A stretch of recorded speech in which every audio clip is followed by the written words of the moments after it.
1 hour 1 book, ఒక్క గంటలో ఒక పుస్తకం అనే సిరీస్లో ఈరోజు మనం యెహెజ్కేలు గ్రంథాన్ని ధ్యానం చేయబోతున్నాం. యెహెజ్కేలు గ్రంథం 1వ అధ్యాయం 1వ వచనాన్ని అందరం కలిసి చదువుకుందాం. యెహెజ్కేలు గ్రంథం 1వ అధ్యాయం 1వ వచనం.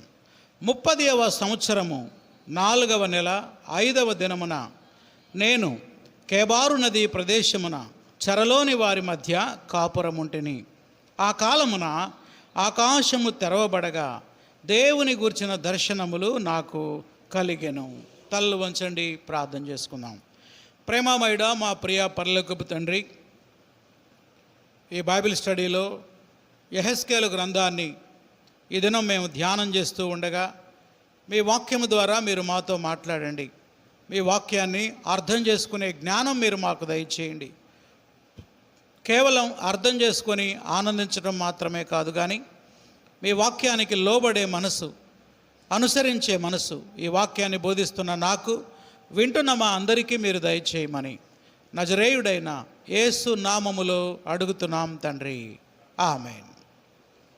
ప్రభునందు ప్రియమైన సహోదరి సహోదరులారా, యెహెజ్కేలు గ్రంథం, ఈ గ్రంథంలో 45 అధ్యాయాలు ఉన్నాయి.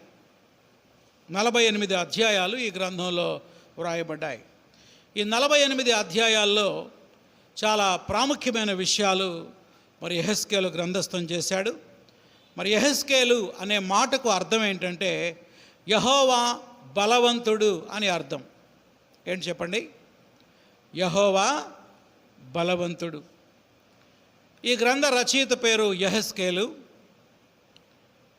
3వ వచనంలో ఆయన తండ్రి పేరు కూడా మనం చూడవచ్చు. 3వ వచనం, 2-3 వచనాలు కలిసి ఉన్నాయి. 3వ లైన్ చదువుతున్నా. బూజీ కుమారుడును యాజకుడునగు యెహెజ్కేలునకు ప్రత్యక్షము కాగా, అనగా అతని తండ్రి పేరు బూజీ, యెహెజ్కేలు యాజకుడుగా ఉన్నాడు. అలాంటి సమయంలో దేవుడు ఆయన్ని పరిచర్య నిమిత్తం పిలిచాడు ప్రవక్తగా. మరి వ్రాయబడిన కాలము క్రీస్తు పూర్వం 622 నుంచి 600 సంవత్సరాల మధ్యకాలంలో ఈ గ్రంథం రాయబడినట్లుగా బైబిల్ పండితుల యొక్క అభిప్రాయం. ఎప్పటి నుంచి? 622 నుండి 600 వరకు ఉన్న మధ్యకాలంలో. మొత్తం 48 అధ్యాయాలు ఉన్నాయి. మరి ఈ యొక్క పుస్తకం వ్రాయబడినటువంటి బ్యాక్గ్రౌండ్ చెప్తాను, జాగ్రత్తగా వినండి. క్రీస్తు పూర్వం 605వ సంవత్సరంలో భక్తుడైన యిర్మీయా ప్రవచించిన ప్రకారం యూదా దేశం మీద బబులోను వాళ్ళు దండయాత్రకు వచ్చి జ్ఞానవంతుల్ని, బాగా చదువుకున్న వారిని బబులోను చెరలోకి తీసుకొని వెళ్ళారు. వాళ్ళలో దానియేలు, హనన్య, మిషాయేలు, అజర్యా అనేటువంటి వారు కూడా ఉన్నారు. ఇది మొదటి అటాక్. రెండవది క్రీస్తు పూర్వం 597 సంవత్సరంలో యెహోయాకీను యూదా దేశాన్ని పరిపాలిస్తున్న రోజుల్లో రెండవసారి నెబుకద్నెజరు రాజు, మరి బబులోను రాజు యూదా మీద దండయాత్ర చేసి సుమారు 10,000 మంది యూదుల్ని బబులోను చెరలోకి తీసుకొని వెళ్ళాడు.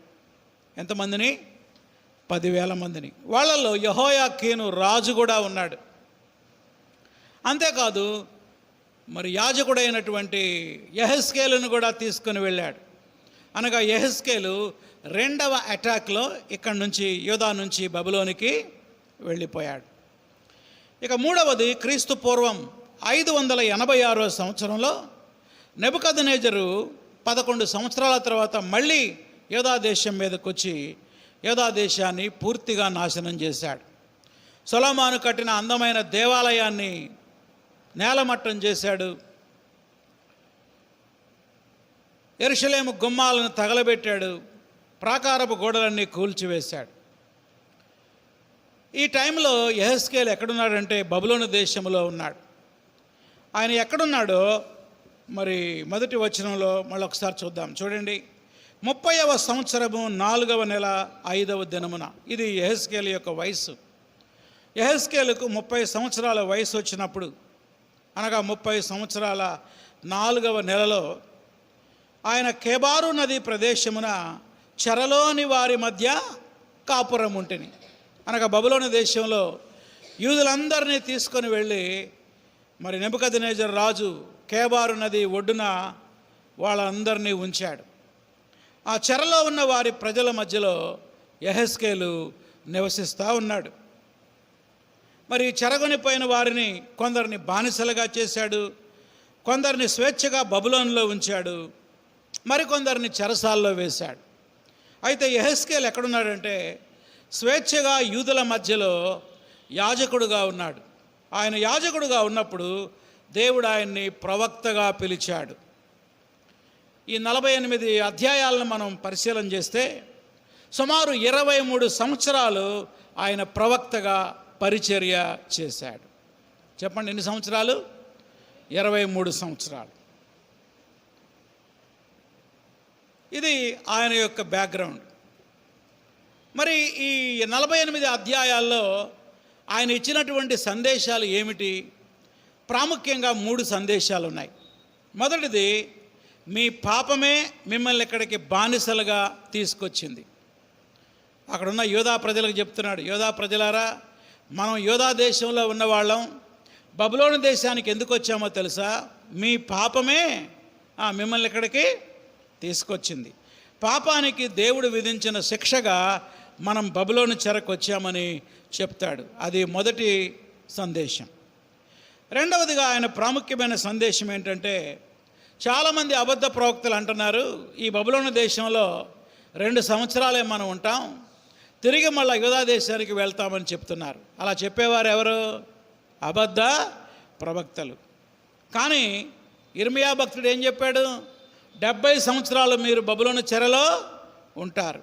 అదే విషయాన్ని మరి యెహెజ్కేలు పునరుద్ధరిస్తాడు. అంత తొందరగా మనం ఏం వెళ్ళాం, ఇక్కడ 70 సంవత్సరాలు ఉంటామనే సత్యాన్ని మరలా వారికి ఆయన తెలియజేస్తాడు. చివరిగా 3వ సందేశం ఏంటంటే, ఇశ్రాయేలీయులకు నిరీక్షణ.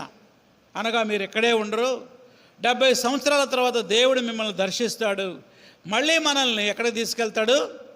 యోధా దేశానికి తీసుకువెళ్తాడనే ఒక నిరీక్షణ సందేశాన్ని మరి యెహెజ్కేలు ఇస్తాడు. కనుక యెహెజ్కేలు యొక్క సందేశాల సారం ఏంటో చెప్పాను నేను. సందేశాల సారం 3 రకాలు. మొదటిది, పాపానికి శిక్షగా మనం ఇక్కడికి వచ్చాం. రెండవది, ఇక్కడ 70 సంవత్సరాలు ఉంటాం. మూడవది, తర్వాత దేవుడు మనల్ని దర్శించి మళ్ళీ స్వదేశానికి తీసుకొని వెళ్తాడు అనేటువంటి నిరీక్షణ సందేశాన్ని యెహెజ్కేలు తన యొక్క గ్రంథంలో వ్రాశాడు. తర్వాత సమకాలీన ప్రవక్తలు, అనగా యెహెజ్కేలుతో పాటు అదే సమయంలో ప్రవచించిన ప్రవక్తలు ఇంకెవరైనా ఉన్నారా అంటే ఇంకా 2 ఉన్నారు. మొదటి వ్యక్తి ఇర్మియా అనేటువంటి ప్రవక్త. యెహెజ్కేలు బబులోను చెరలో ప్రవచిస్తున్న దినాల్లో ఇర్మియా యోధా దేశంలో ప్రవచనాలు చెప్తా ఉన్నాడు. అర్థమైందా? యెహెజ్కేలు బబులోను చెరలో ప్రవచనాలు చెప్తున్న టైంలో, సేమ్ టైంలో ఇర్మియా భక్తుడు ఎక్కడ ప్రవచనాలు చెప్తున్నాడు? యోధా దేశంలో. అదే టైంలో దానియేలు భక్తుడు కూడా, యెహెజ్కేలు కంటే ముందుగా వచ్చాడు కదా, దానియేలు భక్తుడు కూడా రాజుల మధ్యలో ఆయన ప్రవచనాలు చెప్తా ఉన్నాడు. బబులోను దేశంలోనే రాజుల మధ్యలో ఆయన ప్రవచనాలు చెప్తా ఉన్నాడు. కనుక యెహెజ్కేలుకి సమకాలీన ప్రవక్తలు ఎవరు? 2. ఒక ఆయన ఇర్మియా, ఆయన యోధా దేశంలో ప్రవచనాలు చెప్తున్నాడు. మరొక ఆయన దానియేలు, ఆయన సేమ్ బబులోను దేశంలో ప్రవచనాలు చెప్తా ఉన్నాడు. ప్రియులరా, మరి దానియేలు, యెహెజ్కేలు 2 కూడా ఒకే దేశంలో బబులోను చెరలో ఉండి దేవుని యొక్క ప్రవచనాలు చెప్తా ఉన్నారు. అయితే తేడా ఏంటంటే, దానియేలు రాజులకు, చక్రవర్తులకు నగరంలో, బబులోను మహానగరంలో ఉండి ఆయన ప్రవచనాలు చెప్తూ ఉంటే, అదే టైంలో కేబారు నది తీరాన సామాన్యమైన యూదుల మధ్యలో, సామాన్య ప్రజల మధ్యలో యెహెజ్కేలు ప్రవచనాలు చెప్తూ ఉన్నాడు. ఇది మనం అర్థం చేసుకోవాల్సిన విషయం. మరొక అద్భుతమైన విషయం ఏంటంటే, దానియేలు పేరు ఈ గ్రంథంలో 3 సార్లు ప్రస్తావించబడింది. ఎవరి పేరు? దానియేలు పేరు. యెహెజ్కేలు దానియేలుని ఎంతగానో గౌరవించాడు. దానియేలు యథార్థవంతుడని, నీతిమంతుడని మరి 14వ అధ్యాయంలోను 28వ అధ్యాయంలోను దానియేలు పేరుని ఆయన ప్రస్తావిస్తాడు. ఆ రిఫరెన్స్లు చెప్తాను, రాసుకోనండి. 14వ అధ్యాయం 14వ వచనం మరియు 20వ వచనం, అలాగే 28వ అధ్యాయం 3వ వచనం. 28వ అధ్యాయం 3వ వచనం. ఇక గ్రంథ విభజన. మరి యెహెజ్కేలు గ్రంథాన్ని మరి ఎలా విభజించవచ్చు, ఎన్ని భాగాలుగా విభజించవచ్చు అంటే ప్రాముఖ్యంగా 3 భాగాలుగా విభజించవచ్చు. ఎన్ని భాగాలండి? మెయిన్గా 3 భాగాలు. మొదటి భాగం యోధా దేశంపై దేవుని తీర్పు, జడ్జిమెంట్ ఆన్ జూడా. యోధా దేశంపై దేవుని యొక్క తీర్పు. అది 1వ అధ్యాయం నుండి 24వ అధ్యాయం వరకు. చెప్పండి, ఎక్కడి నుంచి ఎక్కడి దాకా? 1వ అధ్యాయం నుండి ఎక్కడి దాకా? 24వ అధ్యాయం వరకు. రెండవ భాగం పేరు అన్య జనాంగంపై తీర్పు. ఎవరి మీద? అన్య జనాంగంపై తీర్పు. 25వ అధ్యాయం నుండి 32వ అధ్యాయం వరకు. 25 నుండి ఎక్కడి దాకా? 32 వరకు. చివరిగా 3వ భాగం ఇశ్రాయేలు పునరుద్ధరణ. అనగా ఇశ్రాయేలు మీద దేవుడు తీర్పు తీర్చిన 70 సంవత్సరాల తర్వాత మళ్ళీ వాళ్ళని ఏం చేస్తాడు? తిరిగి యోధా దేశానికి రప్పిస్తాడు. ఇశ్రాయేలు పునరుద్ధరణ.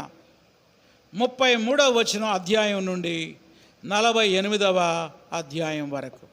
33 నుంచి ఎక్కడి దాకా? 48వ అధ్యాయం వరకు. మళ్ళీ ఒకసారి చెప్తా, నోట్ చేసుకోండి. గ్రంథ విభజన. యెహెజ్కేలు గ్రంథాన్ని ప్రాముఖ్యంగా 3 భాగాలుగా విభజించవచ్చు. చెప్పండి, ఎన్ని భాగాలుగా? 3 భాగాలుగా. మొదటి భాగం పేరు యోధాపై దేవుని తీర్పు. ఏంటి చెప్పండి? యోధాపై దేవుని తీర్పు. 4వ అధ్యాయం 1వ అధ్యాయం నుండి 24వ అధ్యాయం వరకు. రెండవది అన్య జనాంగాలపై దేవుని తీర్పు, అన్య దేశాలపై దేవుని తీర్పు. 25వ అధ్యాయం నుండి 32వ అధ్యాయం వరకు. 25 నుండి 32 వరకు. చివరిగా 3వది ఇశ్రాయేలు పునరుద్ధరణ. అనగా చెరలో ఉన్న ఇశ్రాయేలీల్ని తిరిగి దేవుడు సమకూర్చుట. ఇశ్రాయేలు పునరుద్ధరణ గురించి 33వ అధ్యాయం నుండి 48వ అధ్యాయం వరకు. ఈ రీతిగా 3 ప్రాముఖ్యమైన భాగాలుగా ఈ యొక్క పుస్తకాన్ని మనం ధ్యానం చేయవచ్చు. ఇప్పుడు వరుసగా ఒక్కొక్క దానిలో ఉన్నటువంటి మరి సబ్ విషయాలు, మిగిలిన విషయాలు, ఉపభాగాలని మనం చూసుకుందాం. చెప్పండి, మొదటి భాగం పేరేం పేరు? యోధాపై దేవుని తీర్పు. దీనిలో మరి ABCD అని రాసుకోండి.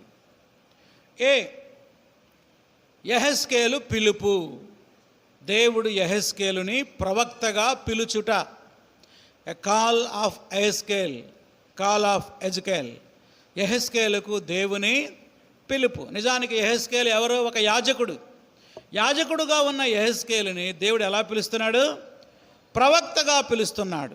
1 నుండి 3 అధ్యాయాలు. 1 నుండి 3 అధ్యాయాలు.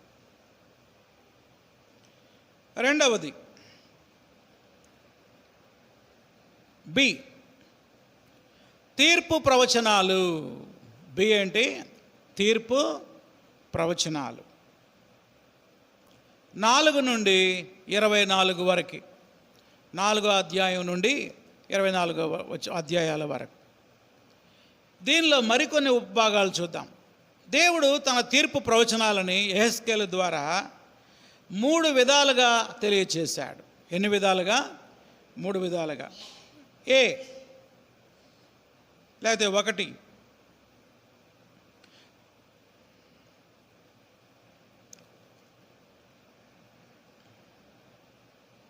దర్శనములు. మొట్టమొదటిది ఏంటి చెప్పండి? దర్శనములు. దర్శనాల ద్వారా ఆయన కొన్ని ప్రవచనాలు చెప్పాడు. 8 నుండి 11 అధ్యాయాలు. 8 నుండి ఎక్కడి దాకా? 11 అధ్యాయాలు. నెక్స్ట్ 2, సూచనలు. సూచనల ద్వారా.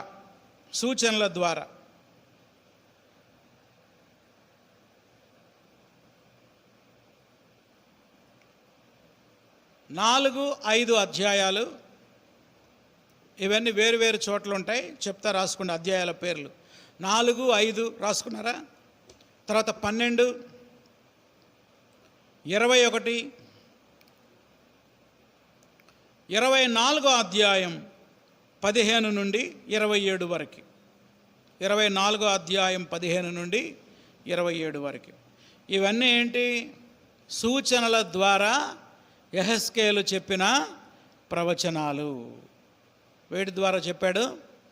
మొట్టమొదటిది దర్శనాల ద్వారా, రెండవది సూచనల ద్వారా, మూడవది సందేశాల ద్వారా, ప్రసంగాల ద్వారా, సందేశాల ద్వారా. ఓరల్గా కొన్ని ప్రసంగాలు చేశాడు నోటితోటి. అవి 6, 7 అధ్యాయాలు, 6, 7, తర్వాత 13, 14, 18వ అధ్యాయం, 20 మరియు 22 అధ్యాయాలు. 20 మరియు 22 అధ్యాయాలు. ఇవన్నీ ఏంటి? యెహెజ్కేలు చేసిన ప్రసంగాలు. ప్రసంగాల ద్వారా ఆయన ప్రవచనాలు చెప్పాడు. 6వ అధ్యాయం, 7వ అధ్యాయం, 13, 14, 18, 20, 22 అధ్యాయాలు. దర్శనాలు అయిపోయాయి, సూచనలు అయిపోయాయి, సందేశాలు అయిపోయాయి. 4వది ఉపమానాల ద్వారా, చిన్న చిన్న కథల ద్వారా కూడా ఆయన దేవుని యొక్క ప్రవచనాలను తెలియచేశాడు. ఉపమానాల ద్వారా 15, 16, 17వ అధ్యాయం, ఆ తర్వాత 19వ అధ్యాయం 10 నుండి 14 వరకు, తర్వాత 23వ అధ్యాయం, తర్వాత ఉపమానం 24వ అధ్యాయం 1 నుంచి 14 వరకు. 24వ అధ్యాయం 1 నుంచి 14. మళ్ళొకసారి చెప్పిన ఉపమానాల ద్వారా ప్రవచనాలు 15, 16, 17 అధ్యాయాలు, 19వ అధ్యాయం 10 నుండి 14 వరకు, 23వ అధ్యాయం, 24వ అధ్యాయం 1 నుంచి 14 వరకు. కనుక ఈ 24 అధ్యాయాల్లో ఎన్ని రకాలుగా ఆయన ప్రవచనాలు చెప్పాడు చెప్పండి? దర్శనాల ద్వారా, సూచనల ద్వారా, సందేశాల ద్వారా, ఉపమానాల ద్వారా. అయితే ఇవన్నీ వరుసగా లేవు కనుక ఎక్కడ ఉపమానం ఉందో, ఎక్కడ సందేశం ఉందో, లేకపోతే ఎక్కడ సూచనలు ఉన్నాయో ఆ అధ్యాయాల పేర్లు చెప్పాను. మీరు ఈ వారం అంతా యెహెజ్కేలు గ్రంథాన్ని చదువుకోనండి. మొట్టమొదటి సూచనలు చదువుకోండి, ఏ అధ్యాయాల్లో సూచనలు ఉన్నాయి. తర్వాత సందేశాలు చదువుకోండి, ఏ అధ్యాయాలు ఉన్నాయో. మీరు చదవడానికి ఈజీగా ఉండడానికి అవన్నీ ఒక వరుస క్రమంలో పెట్టి మరి మీకు బోధిస్తూ ఉన్నా. ఈ రీతిగా మొదటి 24 అధ్యాయాలు కూడా దేని గురించి రాయబడింది? యోధాపై దేవుని యొక్క తీర్పు. అవన్నీ తీర్పు ప్రవచనాలే. అవన్నీ ఏం ప్రవచనాలు? తీర్పు ప్రవచనాలు. ఏ పట్టణం మీద? యెరూషలేం పట్టణం మీద, యోధా దేశం మీద. ఇక రెండవ భాగంలోకి వద్దాం. చెప్పండి, రెండవ భాగం ఏంటి? హెడ్డింగ్ అన్య జనాంగాలపై దేవుని యొక్క తీర్పు. హెడ్డింగ్ పెట్టుకోండి. 25వ అధ్యాయం నుండి 32వ అధ్యాయం వరకు. ఎక్కడి నుంచి ఎక్కడి దాకా? 25 నుండి 32. అనగా ఇజ్రాయేల్ దేశం చుట్టూ ఉన్న అన్య దేశాల మీద కూడా దేవుడు భయంకరమైన తీర్పును ప్రకటించాడు. దానిలో ఒకటి అమోనీయులపై తీర్పు. ఎవరి మీద తీర్పు? అమోనీయులపై తీర్పు. 25వ అధ్యాయం 1 నుండి 7 వచనాలు. మీ బైబిల్లో అమ్మోను అనే మాట ఉంటుంది, అండర్లైన్ చేసుకోండి అక్కడ. రెండవది మోయాబీయులపై తీర్పు. రెండవ దేశం పేరేంటి? మోయాబీయులపై తీర్పు. 25వ అధ్యాయం 12 నుండి 14 వరకు. 12 నుండి 14 వరకు. క్షమించండి, 8 నుండి 11 వరకు. 25వ అధ్యాయం 8 నుండి 11 వరకు. మూడవది ఎదోమీయులపై తీర్పు. ఎవరి మీద తీర్పు ఇప్పుడు? ఎదోమీయులపై తీర్పు. 25వ అధ్యాయం 12 నుండి 14 వరకు. 12 నుంచి ఎక్కడి దాకా? 14 వరకు. నాలుగవదిగా ఫిలిష్తీయులపై దేవుని తీర్పు. ఎవరి మీద ఈసారి? ఫిలిష్తీయులపై దేవుని తీర్పు 25వ అధ్యాయం 15 నుండి 17 వరకు. 15 నుండి 17 వరకు చూడండి. ఒక్క అధ్యాయంలో ఎన్ని దేశాల మీద తీర్పు ప్రకటించాడు? 4 దేశాల మీద. మొదటిది అమ్మోనీయులపై దేవుని తీర్పు 1 నుంచి 7 వచనాలు. రెండవది మోయాబీయులపై దేవుని తీర్పు 8 నుండి 11 వచనాలు. మూడవది ఎదోమీయులపై దేవుని తీర్పు 12 నుండి 14 వచనాలు. ఇక్కడ మాత్రమే కాకుండా 35వ అధ్యాయంలో కూడా ఎదోమీయులపై తీర్పు ఉన్నది. అది బ్రాకెట్లో రాసుకోండి. చాప్టర్ ఎంత? 35. నాలుగవది ఫిలిష్తీయులపై దేవుని తీర్పు 25వ అధ్యాయం 15 నుండి 17 వరకు. ఇప్పుడు 5వ దేశం తూరుపై తీర్పు. తూరు దేశం పేరు ఏం పేరు?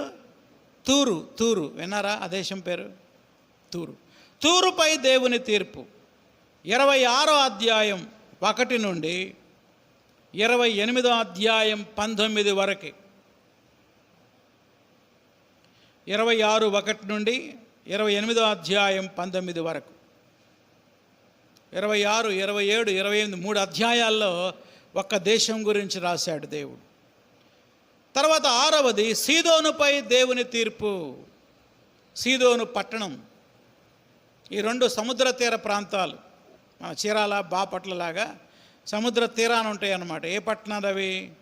తూరు మరియు సీదోను. మంచి బిజినెస్ వ్యాపార కేంద్రాలు.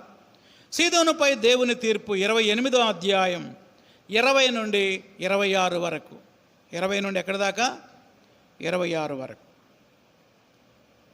చివరిగా 7వది ఐగుప్తుపై దేవుని తీర్పు. ఎవరి మీద? ఐగుప్తుపై దేవుని తీర్పు. ఇది 4 అధ్యాయాల్లో ఉంది. 29 నుండి 32 అధ్యాయాలు. 29, 30, 31, 32 4 అధ్యాయాల్లో ఐగుప్తు మీద దేవుని యొక్క తీర్పును మనం చూడవచ్చు. కాబట్టి చుట్టుపక్కల ఉన్న అన్య దేశాలన్నిటి మీద గాడ్స్ జడ్జిమెంట్, దేవుని యొక్క తీర్పు ఎలా వస్తుందో యెహెజ్కేలు ద్వారా దేవుడు అనేక తీర్పు ప్రవచనాలని చెప్పించాడు. చెప్పండి, ఇక చివరి భాగం ఏంటి? Last part. ఇశ్రాయేలు యొక్క పునరుద్ధరణ. యెహెజ్కేలు ప్రవచిస్తున్నప్పుడు యూదా ప్రజలు ఎక్కడున్నారు? బబులోను చెరలో ఉన్నారు. 70 సంవత్సరాల చెర తర్వాత దేవుడు మిమ్మల్ని విడిచిపెట్టడు, ఇక్కడి నుంచి మరలా మీ స్వదేశానికి తీసుకొని వెళ్తాడు, యూదా దేశానికి. అప్పుడు ఇశ్రాయేలు యూదాగా విడిపోయారు కదా, వాళ్ళిద్దరూ ఎలా ఒక్కటవుతారో కూడా దేవుడు యెహెజ్కేలు ద్వారా అద్భుతమైన నిరీక్షణ ప్రవచనాలని చెప్పాడు. కనుక ఇశ్రాయేలు పునరుద్ధరణ అంటే ఏంటి? తీర్పా, ఆదరణ? ఆదరణ ప్రవచనాలు ఇవన్నీ. 33వ అధ్యాయం నుండి 48వ అధ్యాయం వరకు. 33 నుంచి ఎక్కడి దాకా? 48. దీన్ని కూడా 2 భాగాలుగా విభజించవచ్చు. ఏ, ఇశ్రాయేలీయులు స్వదేశానికి తిరిగి వచ్చుట. ఇశ్రాయేలీయులు స్వదేశానికి తిరిగి వచ్చుట 33 నుండి 39 వరకు. 33 నుంచి ఎక్కడి దాకా? 39 వరకు. దీనిలో కొన్ని విషయాలు ఉన్నాయి. ఒక 7 విషయాలు చెప్తాను, నోట్ చేసుకోండి. 1, కావలివానిగా యెహెజ్కేలు. యెహెజ్కేలు ఎలా కనపడతాడు ఈ అధ్యాయంలో? ఒక కావలివానిగా. 33వ అధ్యాయం. 2, ఇశ్రాయేలు కాపరులకు సందేశం. ఇశ్రాయేలు కాపరులకు సందేశం. అది 34వ అధ్యాయం. 34వ అధ్యాయం అంతా పాస్టర్స్కి సంబంధించింది. చెప్పండి, 35వ అధ్యాయం చెప్పగలరా ఎవరైనా? 35వ అధ్యాయం ఏంటి? నేను ఇందాక చెప్పా ఆల్రెడీ. ఎదోమీయులపై దేవుని తీర్పు. రాసుకోండి, ఎదోమీయులపై దేవుని తీర్పు గురించి మరొకసారి చెప్పబడింది. ఎన్నో అధ్యాయంలో? 35వ అధ్యాయంలో.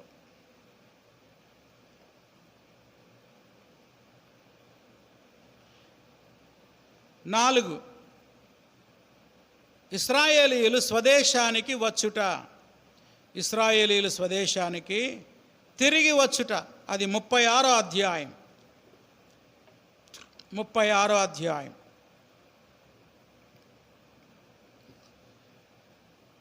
ఐదవది ఎండిన ఎముకల లోయ. బహుశా ఈ ప్రసంగాలు మీరు చాలా విని ఉంటారు. ఎండిన ఎముకల లోయ. 37వ అధ్యాయం 1 నుండి 14 వరకు. 1 నుండి 14 వరకు. ఆరవది 2 కర్రల సూచన. 2 కర్రలు. యెహెజ్కేలు 2 కర్రలు తీసుకో నువ్వు అంటాడు. ఆయన 2 కర్రలు తీసుకుంటాడు. 2 కర్రల్ని ఇలా ఒకటి కలుపు అంటాడు. కలపగానే అందరూ చూస్తుండగానే 2 కర్రలు ఒక కర్రగా మారిపోయింది అన్నమాట. ఒక కర్ర ఏమో ఇశ్రాయేల్, ఒక కర్ర ఏమో యోధా. ఒకప్పుడు విడిపోయినటువంటి 2 దేశాలు ఏమైపోతాయి? ఒక కర్రగా మారిపోతాయి. అంత్యకాలంలో ఈ 2 కలిపి ఒక్క దేశంగా మారుతుందని 2 కర్రల సూచన ద్వారా దేవుడు తెలియచేశాడు. 37వ అధ్యాయం 15 నుండి 28 వరకు. 37వ అధ్యాయం 15 నుండి 28 వరకు.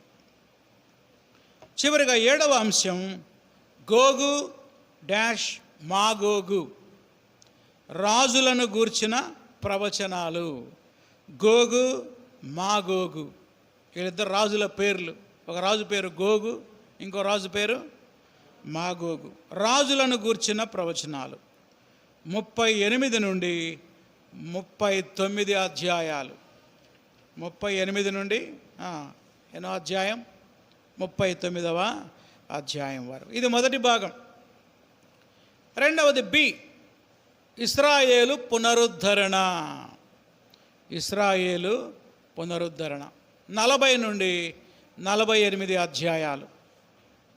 ఈ అధ్యాయాలు చదవడానికి చాలామంది బోరుగా ఫీల్ అవుతారు. కానీ ఇవి చాలా ప్రాముఖ్యమైనవని పరిశుద్ధాత్మ దేవుడు ఎంచి ఇవన్నీ గ్రంథస్థం చేశాడు. కనుక నిర్లక్ష్యం చేయకుండా మనం కూడా ఈ విషయాలన్నీ ఏం చేయాలి? చదవాలి, ధ్యానించాలి. దీనిలో 3 విషయాలు ఉన్నాయి. 1, నూతన దేవాలయం 40 నుండి 43 అధ్యాయాలు. 40 నుండి 43 అధ్యాయాలు. 2, నూతన ఆరాధన. ఏంటది? నూతన ఆరాధన 44 నుండి 46 అధ్యాయాలు. 44 నుండి 46 అధ్యాయాలు. చివరిగా 3వది నూతన భూమి. నూతన భూమి 47 నుండి 48 అధ్యాయాలు. 47 నుండి 48 అధ్యాయాలు. కనుక ఈ గ్రంథం దేంతో ప్రారంభమైందంటే దేవాలయంతో ప్రారంభమై మళ్ళీ దేవాలయంతో ముగుస్తుంది. ఏంటి? దేవాలయంతో ప్రారంభమై మళ్ళీ దేవాలయంతో ముగుస్తుంది. తీర్పుతో ప్రారంభమై ఆదరణతో ముగుస్తుంది. యూదా దేశానికి భయంకరమైన తీర్పు ప్రవచనాలతో మొదలై చివరికి దేంతో ముగిసింది? నూతన ఆకాశం, నూతన భూమి, ఇశ్రాయేలు యొక్క పునరుద్ధరణతో ముగిసినట్లుగా మనం చూస్తాం. ఇది గ్రంథ విభజన. ఇప్పుడు మనం మరి ఈ యొక్క 48 అధ్యాయాల్లో నుండి ప్రాముఖ్యమైన కొన్ని అంశాలు మనం ధ్యానం చేసుకుందాం. దేవుడు మనకిచ్చిన సమయాన్ని బట్టి కొన్ని విషయాలు నేను మీతో పంచుకుంటాను. మొదటి మాట, తేళ్ల మధ్య సేవ. రాసుకోండి. ఏంటది? మొట్టమొదటి పాయింట్ ఏంటి? దేని మధ్య సేవ? చెప్పండి గట్టిగా. తేళ్ల మధ్య సేవ. 2వ అధ్యాయం 5 నుండి 7 వచనాలు. యాజకుడుగా ఉన్నటువంటి యెహెజ్కేలుని దేవుడు తన సేవ నిమిత్తం పిలిచాడు.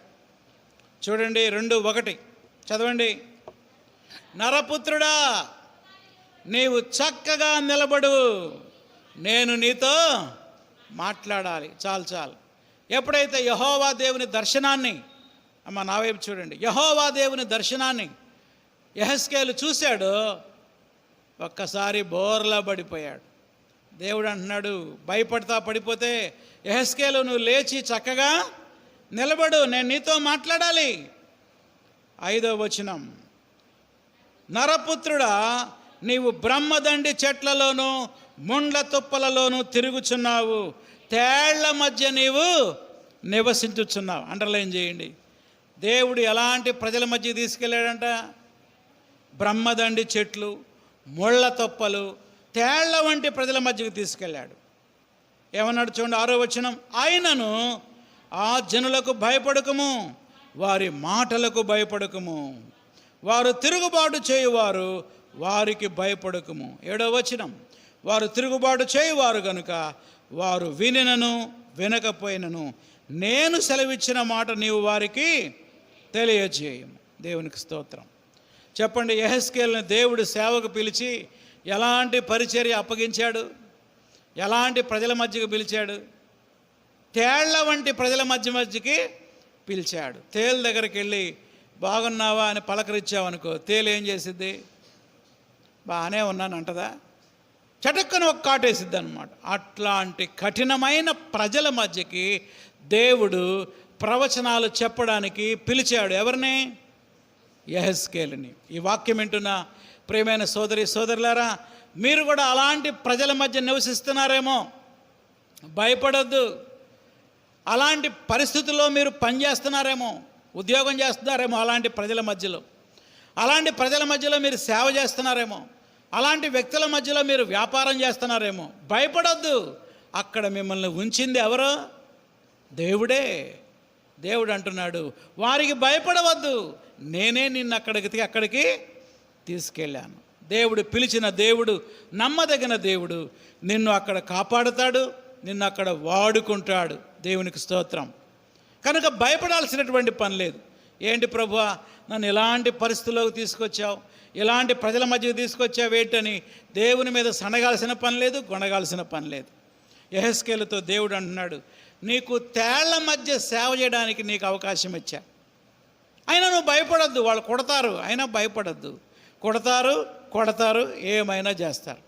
నువ్వు మాత్రం భయపడబాకు. నువ్వేం చేయాలి? వారు వినినను వినకపోయినను నేను చెప్పే వాక్యాన్ని తీసుకెళ్ళి వాళ్ళకి చెప్పాలని పిలుపునిచ్చాడు. ప్రియమైన దేవుని బిడ్డలారా, మనం కూడా భయపడకూడదు. నేర్చుకోవాల్సిన పాఠం అది, రాసుకోండి. ఎలాంటి ప్రజల మధ్య మనం నివసిస్తున్నా, కఠినమైన ప్రజల మధ్య నివసిస్తున్నా మనం వాళ్ళకు భయపడకూడదు. ఎందుకని? మనల్ని ఎవరు ఉంచారు అక్కడ? దేవుడే ఉంచాడు. మనల్ని ఎవరు కాపాడుతారు? చెప్పండి గట్టిగా. దేవుడే కాపాడుతాడు. ఇంకెందుకు భయం?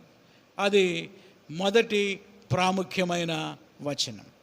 ఇక రెండో విషయాన్ని మనం చూద్దాం. రెండవది, గ్రంథమును భక్షించు అన్నాడు. యెహెజ్కేలుతో దేవుడేమన్నాడు చెప్పండి?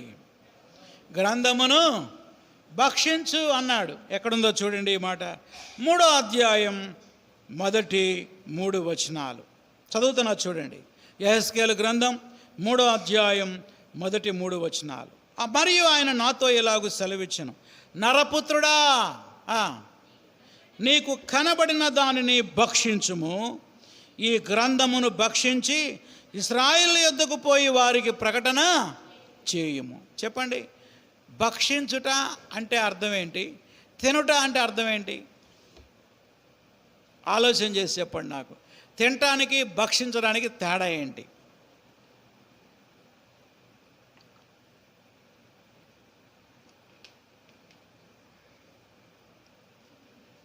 వినలేదా ఈ పదం? ఏంటి? తినుట అంటే మామూలుగా తినడం, ప్రశాంతంగా కూర్చొని. భక్షించుట అంటే ఎగబడి తినడం.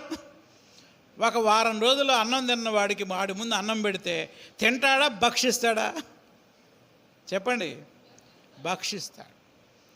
అనగా ఆకలితో ఉన్నవాడు ఎంత ఆతృతగా భక్షిస్తాడో, నీవు కూడా దేవుని వాక్యమైన బైబిల్ని ఏం చేయాలి? గ్రంథాన్ని భక్షించాలి. అనగా అంత ఆశగా, ఆసక్తితో దేవుని వాక్యాన్ని చదవాలి. అది 2వ వచనం. నేను నోరు తెరవగా ఆయన గ్రంథమును నాకేం చేశాడు?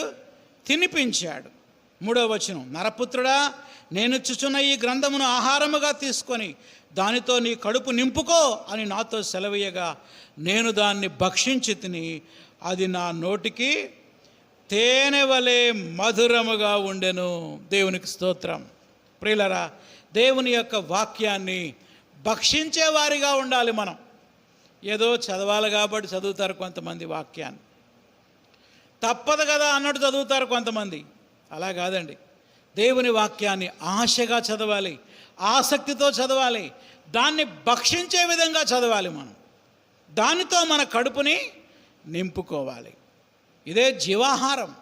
దేవుని వాక్యమే మనకు ఆహారం. మన ఆత్మకు ఆహారం ఏంటి? దేవుని వాక్యమే. మనం ఆత్మీయంగా ఎదగాలన్నా, దేవునిలో మనం బలపడాలన్నా దేవుని వాక్యాన్ని మనం చదవాలి. పేతురు రాసిన మొదటి పత్రిక 2వ అధ్యాయం మొదటి 3 వచనాల్లో ఇలా అన్నాడు: క్రొత్తగా జన్మించిన శిశువులను పోలిన వారై నిర్మలమైన వాక్యం అనే పాల వలన రక్షణ విషయంలో ఎదుగు నిమిత్తము ఆ పాలను అపేక్షించుడి. కనుక నువ్వు కొత్తగా మారు మనసు పొంది బాప్తీసం తీసుకున్న బిడ్డవైతే ఆత్మీయంగా రోజు రోజు ఎదగాలి. ఎదగాలంటే ఏం చేయాలి? పాలు తాగాలి. పసిబిడ్డ అవేం పాలు? వాక్యమనే పాలు. ఈ మాటలు వింటున్న సోదరి సోదరులారా, మరి దేవుని వాక్యాన్ని మనం తింటున్నామా, భక్షిస్తున్నామా? అనగా ఏదో చదవాలి కాబట్టి చదువుతున్నామా, లేకపోతే ఆసక్తిగా ఆశగా చదువుతున్నామా? 48 అధ్యాయాలు వారం రోజుల్లో అవజేయగలరా? అది తింటే అవుద్దా, భక్షిస్తే అవుద్దా? భక్షిస్తే అవుద్ది. అది టార్గెట్ పెట్టుకోండి. వారం అంతా చదవండి. చక్కగా ఈ అవుట్లైన్ ముందు పెట్టుకోండి. ఏ అధ్యాయంలో ఏముందో మీకు క్లియర్ కట్గా అవుట్లైన్ ఇచ్చేసా. మీకు చక్కగా చదువుకుంటూ వెళ్ళిపోండి, అర్థం చేసుకుంటూ చదువుకుంటూ. దేవుడు ఎన్నో విషయాలు మనతో మాట్లాడతాడు. మనం ఆత్మీయంగా బలపడతాం. దేవుడు అంటున్నాడు, ఈ గ్రంథాన్ని ఎందుకు భక్షించాలో తెలుసా? ఇది భక్షించి ఏం చేయాలి? ఇశ్రాయేలీయుల యొద్దకు పోయి వారికి ప్రకటన చేయము. ప్రజలకు దేవుని వాక్య సత్యాలు అందించాలంటే ముందు నువ్వు తెలుసుకోవాలి కదా. ఈ రాత్రి మీకు దేవుని వాక్యాన్ని బోధిస్తున్నా. నేను బోధించాలంటే ముందు నేనేం చేయాలి? చదవాలి, ధ్యానించాలి. యెహెజ్కేలు గ్రంథాన్ని కొన్ని గంటలు అధ్యయనం చేశాను నేను. Hours together I studied this book. నేనే చదవలేదు అనుకోండి, మీకేం చెప్తాను నేను? అలాగే ఈ వాక్యం వింటున్న సోదరి సోదరులారా, దేవుని వాక్యాన్ని లోతుగా చదవండి, ఆసక్తితో చదవండి, పదే చదవండి, అర్థం చేసుకునే వరకు చదవండి, దాన్ని అనుసరిస్తూ చదవండి, ప్రార్థనాపూర్వకంగా చదవండి. దేవుడు మీతో మాట్లాడతాడు, మిమ్మల్ని వాడుకుంటాడు. అనేకులకు ఆశీర్వాదకరంగా దేవుడు మిమ్మల్ని వాడుకుంటాడు. అది 2వ విషయం. ఇక 3వ విషయాన్ని మనం చూద్దాం. 3వదిగా ప్రలాపించే వారి లలాటమున వేయబడే గుర్తు. కొంచెం పొడవుగా ఉంది, అయినా రాసుకోండి. ప్రలాపించే వారి లలాటమున వేయబడే గుర్తు. ప్రలాపించేవారు అంటే ఎవరు? ఏడ్చేవారు. లలాటం అంటే నొసలు. గుర్తుపెట్టుకోండి. ఒకవేళ మీకు అర్థం కాకపోతే అక్కడ రాసుకోండి, నొసట అని. ప్రలాపించే వాళ్ళ లలాటమున, నొసట మీద దేవుడు ఒక సింబల్, ఒక గుర్తేయమన్నాడు. దాని గురించి 9వ అధ్యాయం 4వ వచనంలో 8వ వచనంలో మనం చూస్తాం. చూడండి, 9వ అధ్యాయము 4వ వచనం. యెహోవా దేవుడు ఒక మాట అంటున్నాడు. ఏమంటున్నాడు? యెరూషలేమనే పట్టణములో ప్రవేశించి దాని చుట్టూ తిరిగి దానిలో జరిగిన హేయకృత్యములను గూర్చి మూల్గులిడుచు ప్రలాపించుచున్న వారి లలాటమున ఒక గుర్తు వేయమని వారికి ఆజ్ఞాపించాడు. ఇదంతా యెహెజ్కేలు దర్శనంలో చూస్తున్నాడు. 8, 9 అధ్యాయాలు. సందర్భం చెప్తాను, జాగ్రత్తగా వినండి. యెహెజ్కేలు ఎక్కడున్నాడు? బబులోను దేశంలో చెరలో ఉన్న వారి మధ్య కాపురం ఉన్నాడు. ఒకరోజు ఆయన ప్రార్థన చేసుకుంటూ ఉంటే పరలోకం నుండి ఒక చెయ్యి వంటిది వచ్చి ఆయన జుట్టిట్లా పట్టుకొని అలా పైకి లేపి తీసుకెళ్ళి యోధా దేశంలో దించింది. ఎవరిని? యెహెజ్కేలుని. యెహెజ్కేలు శరీరంతో వెళ్ళాడో తెలియదు, శరీరం అక్కడే ఉండి ఆత్మరూపిగా వెళ్ళాడో తెలియదు. కానీ మనకి స్పష్టంగా బబులోనులో ఉన్నటువంటి యెహెజ్కేలు ఒక్క నిమిషంలో 1500 కిలోమీటర్లు ప్రయాణం చేసి ఎక్కడికొచ్చాడు? యెరూషలేముకు వచ్చాడు. అప్పుడు యెహోవా దూత యెహెజ్కేలుతో అంటున్నాడు, యెహెజ్కేలు, యెరూషలేములో జరుగుతున్న హేయమైన కృత్యాలు చూపిస్తా చూడు అని సొలొమోను కట్టిన అందమైన దేవాలయంలోనికి యెహెజ్కేలుని తీసుకెళ్ళాడు. దేవాలయంలో ప్రజలు ఎవరిని ఆరాధించాలి చెప్పండి? యెహోవా దేవుణ్ణి ఆరాధించాలి. కానీ వాళ్ళు చూడండి ఎవరిని ఆరాధిస్తున్నారో.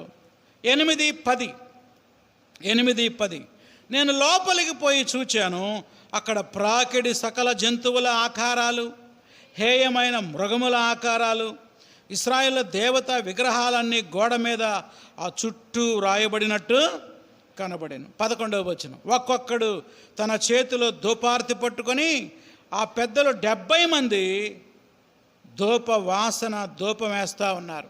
ఇప్పుడు చెప్పండి, ఆ ఆలయమేమో యెహోవా దేవుని ఆలయం, లోపలి 70 మంది పెద్దలు లోపలికి వెళ్ళి ఎవరికి ధూపం వేస్తున్నారు? విగ్రహాలకి ధూపము వేస్తున్నారు.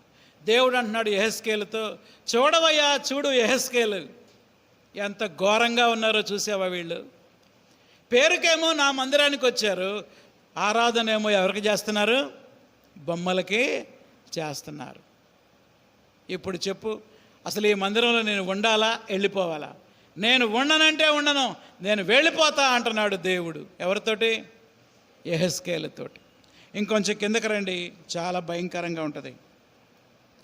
16వ వచనం, యెహోవా మందిరపు లోపలి ఆవరణలు నన్ను దింపగా అక్కడ యెహోవా ఆలయ ద్వారం దగ్గర ముఖమంటపానికి బలిపీఠానికి మధ్య ఇంచుమించు 25 మంది మనుషులు కనపడ్డారు. 25 మంది దేవాలయపు ఆవరణలు నిలబడ్డారంట. ఎంతమంది? 25 మంది. చూడండి, వారి వీపులేమో యెహోవా ఆలయము తట్టు, మరి ముఖాలు తూర్పు తట్టు తిరిగి ఉండెను.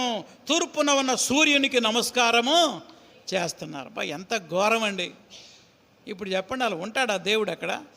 25 మంది దేవాలయంలో యెహోవా దేవుణ్ణి ఆరాధించడానికి వచ్చారు, కానీ వాళ్ళ వీపులేమో ఆలయం వైపు, ముఖాలేమో తూర్పు వైపున్న సూర్యుడిని వాళ్ళు ఆరాధన చేస్తున్నారు, సూర్య నమస్కారాలు చేస్తున్నారు. ఈనాడు యోగా అనేటువంటి పేరుతో భారతదేశంలో ప్రజలు సూర్యుడిని ఆరాధిస్తూ ఉన్నారు. సరే, వాళ్ళు తెలియక ఆరాధిస్తున్నారు పాపం. కానీ క్రైస్తవులు కూడా యోగాను చేస్తూ ఇండైరెక్ట్గా ఎవరిని ఆరాధిస్తున్నారు? సూర్య నమస్కారాలు చేస్తూ ఉన్నారు. ప్రియమైన సోదరి సోదరులారా, ఆనాడు పరిస్థితి ఎంత ఘోరంగా ఉందో చూడండి. ఇప్పుడు అంటున్నాడు యెహెజ్కేలుతోటి, యెహెజ్కేలు, వీళ్ళని తప్పకుండా శిక్షించాలా వద్దా? నువ్వే చెప్పు. బబులోను చెర ఎందుకు వచ్చిందో తెలుసా? వీళ్ళు జీవము గల దేవుణ్ణి నన్ను విడిచిపెట్టి వాళ్ళ ఇష్టానుసారమైన విగ్రహారాధన వాళ్ళు చేస్తున్నారు. అందుకే ఇటువంటి తీర్పు వీళ్ళ మీదకి వచ్చింది. ఇక నేను ఇక్కడ ఉండను, నేను వెళ్ళిపోతా అంటున్నాడు. ఇప్పుడు 9వ అధ్యాయంలోకి వచ్చేసరికి ఏమన్నాడంటే, యెరూషలేము పట్టణంలో జరుగుతున్నటువంటి ఈ భయంకరమైన పరిస్థితులను చూసి ఎవరైతే మూలుగులిడుతూ ప్రలాపిస్తారో, అంటే ఎవరైతే కన్నీటితో ప్రార్థన చేస్తారో, అయ్యో మా దేశం ఎలా అయిపోయింది, మా పట్టణం ఎలా అయిపోయింది, మా ప్రజలు దేవుని నుంచి దూరం అయిపోయారే అని ఎవరైతే కన్నీటితో ప్రార్థన చేస్తారో అలాంటి వాళ్ళ నొసట మీద నువ్వు ఒక గుర్తు వెయ్యాలి అంటే, అప్పుడు ఒక దేవదూత పట్టణం అంతా తిరిగాడంట.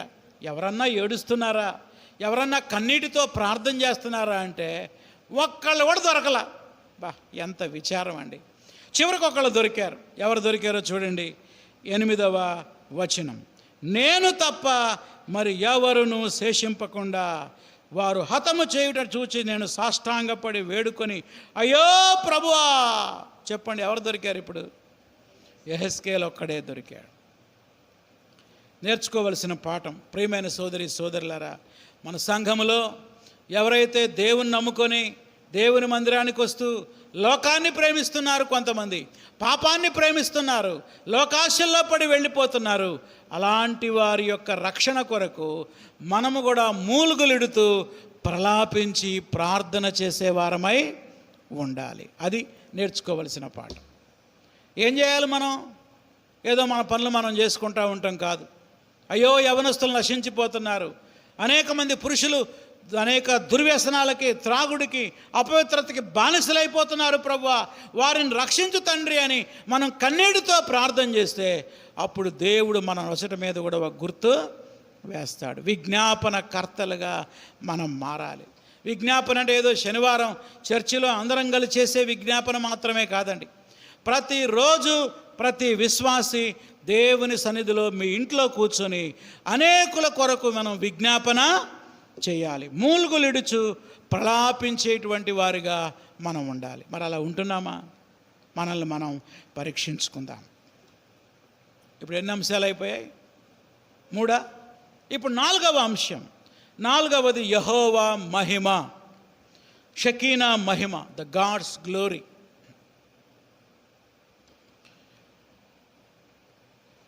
10వ అధ్యాయం 4వ వచనం. 10వ అధ్యాయం 4వ వచనం. యెహోవా మహిమ కెరూబులపై నుండి ఆరోహణమై మందిరపు గడప దగ్గర నిలిచెను. మందిరము మేఘముతో నిండెను, ఆవరణం కూడా యెహోవా తేజో మహిమతో నిండినదాయను. దేవుడైన యెహోవా యెహెజ్కేలుకి దర్శనంలో చూపిస్తున్నాడు. అందరు నా వైపు చూడండి. దేవాలయంలో అతి పరిశుద్ధ స్థలం అని ఒకటి ఉంటుంది. ఏంటది? అతి పరిశుద్ధ స్థలం. అక్కడ కరుణాపీఠం అని ఒక పీఠం ఉంటుంది. అక్కడ ఒక పీఠ ఉంటుంది. ఆ పీఠ మీదకి వచ్చి దేవుడు కూర్చుంటాడు. ఇటువైపు ఒక కెరూబు అనగా దేవదూత, ఇటువైపు ఒక కెరూబు ఉంటుంది. ఈ 2 కెరూబులు యెహోవా మహిమ బయటికి కనబడకుండా కాపాడుతూ ఉంటాయి. ఇక దేవుడు ఏమంటున్నాడంటే, ఇక్కడ నాకు ఘనత లేనప్పుడు, ఆరాధన లేనప్పుడు నేను ఎందుకుంటాను ఈ మందిరంలో? నేను వెళ్ళిపోతా అని ఏం చేశాడు చూడండి. యెహోవా మహిమ కెరూబుల పైనుండి, నిజానికి కెరూబుల కింద ఉండే మహిమ ఎక్కడికెళ్ళింది? ఇప్పుడు కెరూబుల మీదకెళ్ళి అక్కడి నుంచి ఆరోహణమై ఎక్కడికెళ్ళింది? అదిగో మందిరపు గడప దగ్గరికి వెళ్ళిందంట. అంటే దేవుడు మందిరాన్ని విడిచిపెట్టి వెళ్ళిపోతున్నాడు. ఎక్కడి దాకా వెళ్ళాడో చూద్దాం మనం. 18, 19 వచనాలు. యెహోవా మహిమ మందిరపు గడప దగ్గర నుండి బయలుదేరి కెరూబుల పైతట్టు నిలవగా, అంటే గడప దాటి బయటికి వెళ్ళిపోయాడు అనమాట. 19వ వచనం. కెరూబులు రెక్కలు చాచి నేను చూస్తూ ఉండగా నేల నుండి పైకి లేచెను, అవి లేవగా చక్రములు కూడా లేచెను. యెహోవా మందిరపు తూర్పు ద్వారమున వచ్చి దిగి అక్కడ నిలువగా ఇశ్రాయేలు దేవుని మహిమ వాటికి పైగా నిలిచాను. ఇక మందిరానికి తూర్పు ద్వారం ఒకటి ఉంటుందండి, పెద్ద ద్వారం. ఆ ద్వారం దగ్గరికి వెళ్ళి నిలబడిందంట. తర్వాత చూడండి 20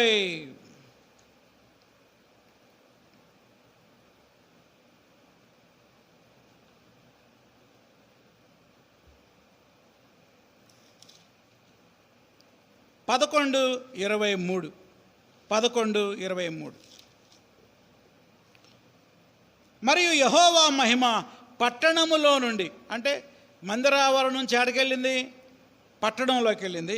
ఆ పట్టణంలో నుండి పైకెక్కి పట్టణపు తూర్పు దిశనున్న కొండ మీదకి వెళ్ళిపోయింది. అక్కడ ఒలీవ కొండ మీదకి వెళ్ళిపోయింది దేవుని మహిమ. ఏ కొండ మీదకి? ఒలీవ కొండ మీద. చూసారా? స్టెప్ బై స్టెప్ దేవుని మహిమ దేవుని మందిరాన్ని విడిచిపెట్టింది. దేవుని పట్టణమైన యెరూషలేము పట్టణాన్ని కూడా విడిచిపెట్టి బయటికి వెళ్ళిపోయింది. ఇప్పుడు చెప్పండి, దేవుడు లేని దేవాలయంలో ఏముంటాయి? దెయ్యాలు ఉంటాయి. ఏమంటాయి? ఇంకా దేవుడు లేని దేవాలయములకు వచ్చి ఆరాధిస్తే ఎవరింటారు నీ ప్రార్థన? ఎవ్వరు వినరు. ఇదంతా దర్శనంలో చూసి యెహెజ్కేలు ఎంతగానో బాధపడ్డాడు. అయ్యో, సొలొమోను కట్టిన ఈ అందమైన దేవాలయంలో ఇంతకాలం దేవుని మహిమ ఉన్నది. ఇశ్రాయేలీయులు చేసిన ఈ పాపాన్ని బట్టి, వారి యొక్క విగ్రహారాధన బట్టి దేవుని మహిమ దేవుని మందిరాన్ని విడిచిపెట్టి, పట్టణాన్ని విడిచిపెట్టి, పట్టణం దాటి అవతలకి వెళ్ళిపోయి ఒలీవ కొండ మీద నిలబడింది అన్నాడు. ఎంత విచారం, ఎంత విచారం! ప్రియమైన సోదరి సోదరులారా, ఎందుకు వెళ్ళిపోతున్నాడు దేవుడు అక్కడి నుంచి? దేవుని మనసు ఎలా ఉంది? సంతోషంగా ఉందా, దుఃఖంగా ఉందా? దుఃఖముగా ఉన్నది. ప్రియులారా, మనం మారు మనసు పొందిన వెంటనే పరిశుద్ధాత్మ దేవుడు మన హృదయంలోకి వచ్చాడు. ఇప్పుడు పరిశుద్ధాత్మ దేవుడు నీ హృదయంలో నివసిస్తున్నాడు. నీవు గనక దేవునికి విరోధంగా పాపం చేస్తే, నీ ఇష్టానుసారంగా జీవిస్తే, నీలో ఉన్న పరిశుద్ధాత్మ దేవుడు నిన్ను విడిచిపెట్టి బయటికి వెళ్ళడు, కానీ లోపలుండి ఏడుస్తాడు. బైబిల్లో ఏముంది? ఎఫెసీ పత్రిక 4వ అధ్యాయం 26వ వచనంలో పరిశుద్ధాత్మను దుఃఖపరచకుడి అన్నాడు. ఏమన్నాడు? పరిశుద్ధాత్మను దుఃఖపరచకుడి. ఇప్పుడు ప్రశ్న ఏంటంటే, నీలో ఉన్న పరిశుద్ధాత్మ దేవుడు నువ్వు చేసే కార్యాలను బట్టి సంతోషంగా ఉన్నాడా, దుఃఖపడుతున్నాడా? ఎవరికి వాళ్ళమే ప్రశ్న వేసుకుందాం. మనం చేసే ఆలోచనలను బట్టి, మన మాటలను బట్టి, మన ప్రవర్తన బట్టి మనలో ఉన్న పరిశుద్ధాత్మ దేవుడు సంతోషంగా ఉన్నాడా లేక దుఃఖిస్తున్నాడా అని మనల్ని మనమే పరీక్షించుకోవాలి. ఇక 6వ అంశంలోకి వద్దాం రండి. 5 అంశాలు అయిపోయినాయా? 6వ అంశం. 4 అయిపోయినాయా? 5వది, తూరు అధిపతి యొక్క గర్వం.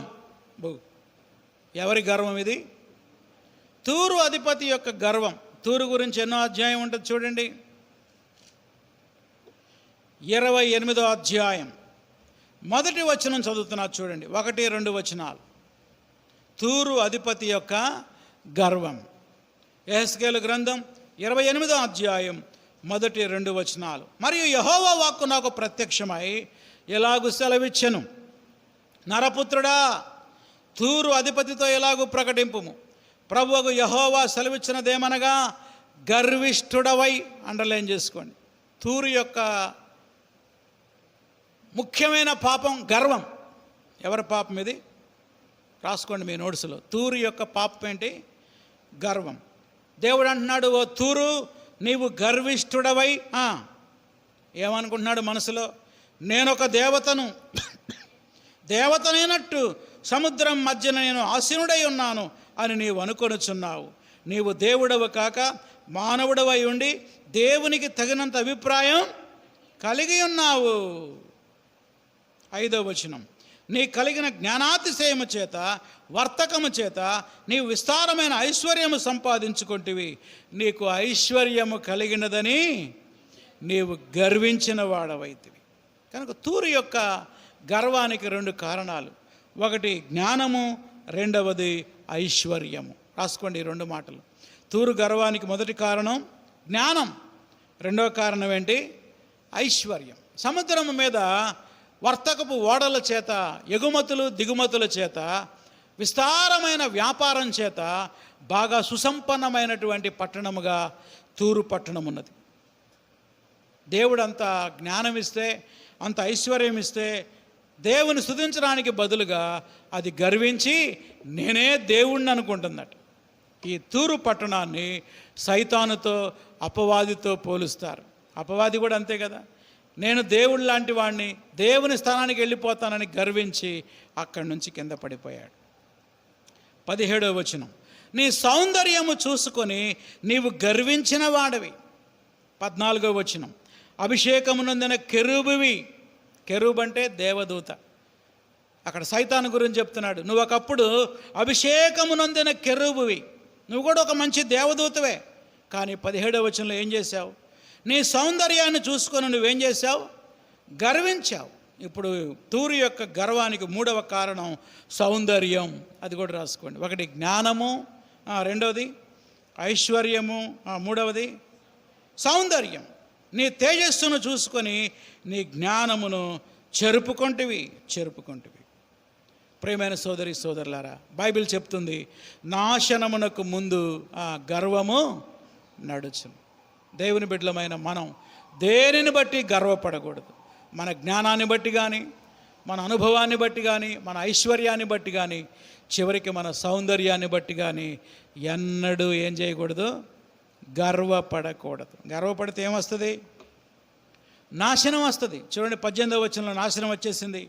నీవు అన్యాయముగా వర్తకము జరిగించి కలుగజేసుకున్న విస్తార దోషముల చేత నీవు నీ పరిశుద్ధ స్థలము చెరుపుకొంటివి గనుక నీలో నుండి నేను అగ్ని పుట్టించేదను. అండర్లైన్ చేసుకోండి. నిన్ను కాల్చివేస్తుంది. జనులందరూ చూస్తూ ఉండగా దేశం మీద నిన్ను బూడిదగా చేస్తాను. భయంకరమైనటువంటి శిక్ష తూరు దేశం మీదకి దేవుడు తీసుకొచ్చాడు. టైం అయిపోతూ ఉంది. చివరిగా ఒక అంశం చెప్పి నేను ముగిస్తా. అదేంటంటే ఎండిన ఎముకల లోయ. ఎండిన ఎముకల లోయ గురించి చాలా ప్రసంగాలు వినే ఉంటారు మీరు. విన్నవాళ్ళు చేతులు ఎత్తండి. ఎండిపోయిన ఎముకల లోయ గురించి ప్రసంగం విన్నానన్న వాళ్ళు చాలామంది ఉన్నారు. దేవునికి స్తోత్రం. చాలామంది ప్రసంగాలు ఎండిపోయిన ఎముకల గురించి చేస్తూ ఏమని చెప్తారంటే అప్లికేషను, ఎండిన ఎముకలు పాపానికి సూచనగా ఉన్నాయని చెప్తారు. అది రైట్ ఇంటర్ప్రిటేషన్ కాదండి, అది రాంగ్ ఇంటర్ప్రిటేషన్. ఎందుకంటే ఈ సూచన దేవుడే చెప్పాడు. ఆ సూచన యొక్క భావం కూడా ఎవరిచ్చారు? దేవుడే ఇచ్చాడు. రండి, ఎక్కడుందో మనం చూద్దాం. అది ఎండిన ఎముకలలో ఎక్కడుంది? 37వ అధ్యాయం చదువుతున్నా చూడండి. మొదటి వచనం, యెహోవా హస్తము నా మీదకి వచ్చెను, నేను ఆత్మవశుడనై ఉండగా యెహోవా నన్ను తోడుకొని పోయి ఎముకలతో నిండిన ఒక లోయలో నన్ను దింపెను. 3వ వచనం, ఎముకలు అనేకముల లోయలో కనబడెను, కేవలము ఎండిపోయినవి. 3వ వచనం, నరపుత్రుడా, ఎండిపోయిన ఎముకలు బ్రతకగలవా? యెహెజ్కేలు అన్నాడు, ప్రభువా అది నీకే తెలియనయ్యా. 5వ వచనం, ఈ ఎముకలకు ప్రభు అయిన యెహోవా సెలవిచ్చినదేమనగా మీరు బ్రతుకున్నట్లు నేను మీలోకి ఏం పంపిస్తున్నాను?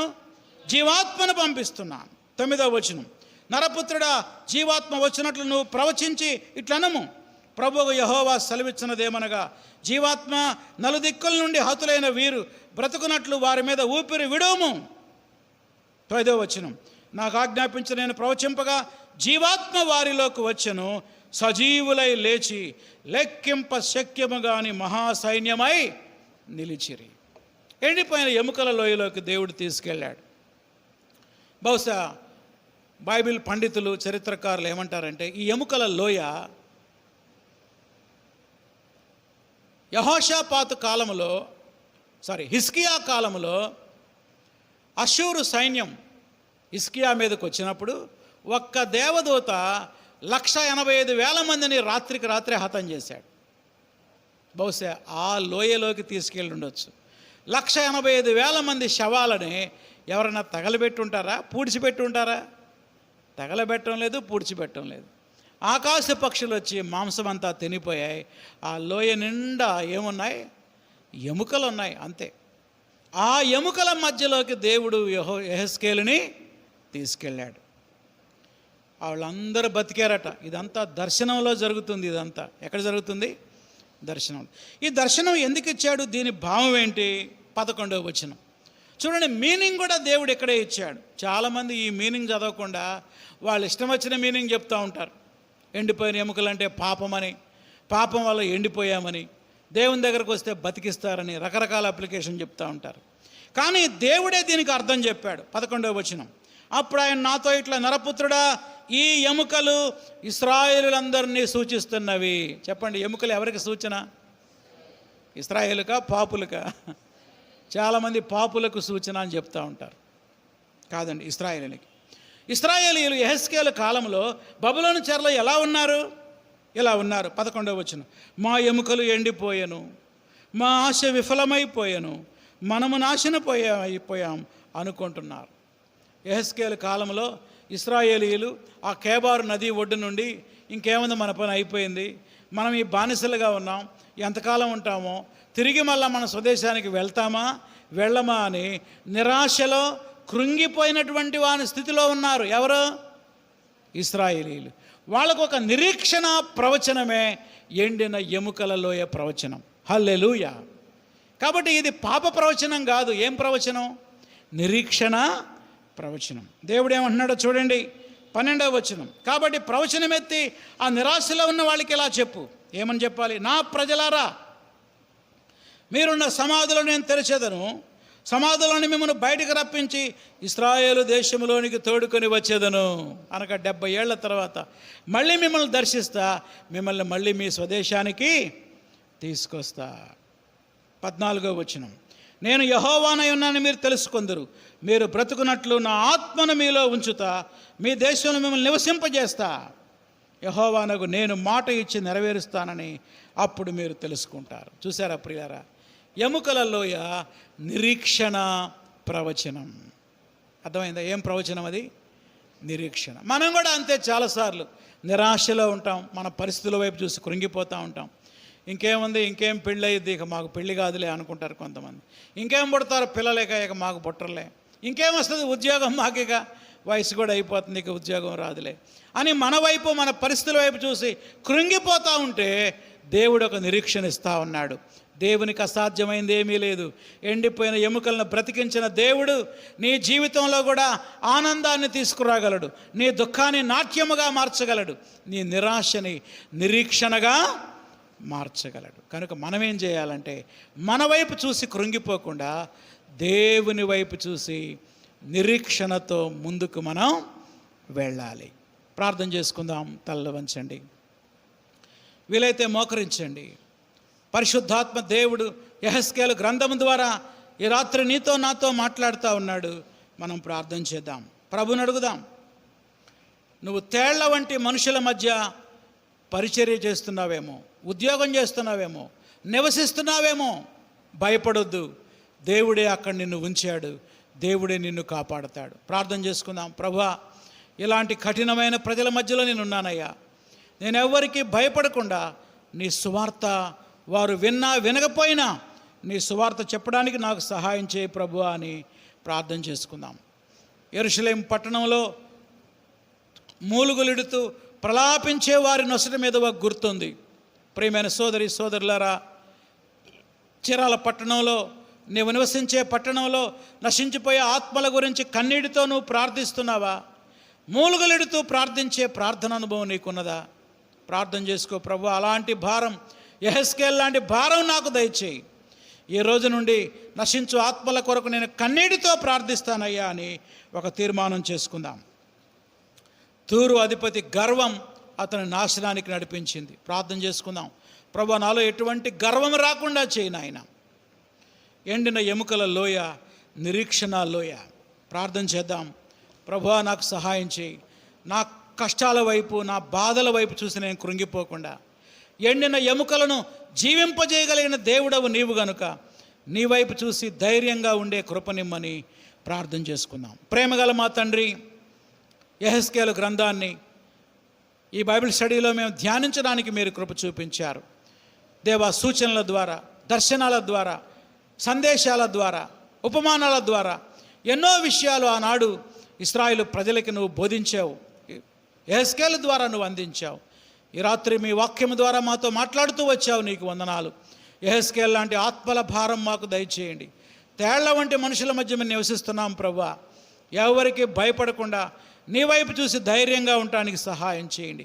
ఎటువంటి గర్వం, అతిశయం మాలో లేకుండా విరిగి నలిగిన మనసు మీరు మాకు దయచేయండి. ఎండిన ఎముకలని జీవింపజేసిన గొప్ప దేవుడవు నాయన. మేము కూడా కృంగిన దశలో దేవ మా పరిస్థితుల వైపు చూసి కృంగిపోకుండా జీవింపజేయగలిగే నీ వైపు చూసి ముందుకు వెళ్ళే కృపనిమ్మని, చేరువచ్చిన బిడ్డలందరినీ దీవించమని యేసు నామములో అడుగుతున్నాం తండ్రి, ఆమేన్. ప్రభు యేసు రక్తమే జయం, అపవాది క్రియలకు లయం. ప్రభు యేసు రక్తమే జయం, అపవాది క్రియలకు లయం. ప్రభు యేసు రక్తమునకు సంపూర్ణ విజయం, అపవాది క్రియలకు అనంత నాశనం. హల్లెలూయా, స్తుతి స్తోత్రం, ఆమేన్. మన తండ్రి అయిన దేవుని ప్రేమ, ప్రభు అయిన యేసుక్రీస్తు కృప, పరిశుద్ధాత్మని సహవాసము, కాపుదల ఇప్పుడు ఎల్లప్పుడూ సదాకాలం మనకు తోడై ఉండును గాక. ఆమేన్. అందరికీ వందనాలు. God bless you. Thank you.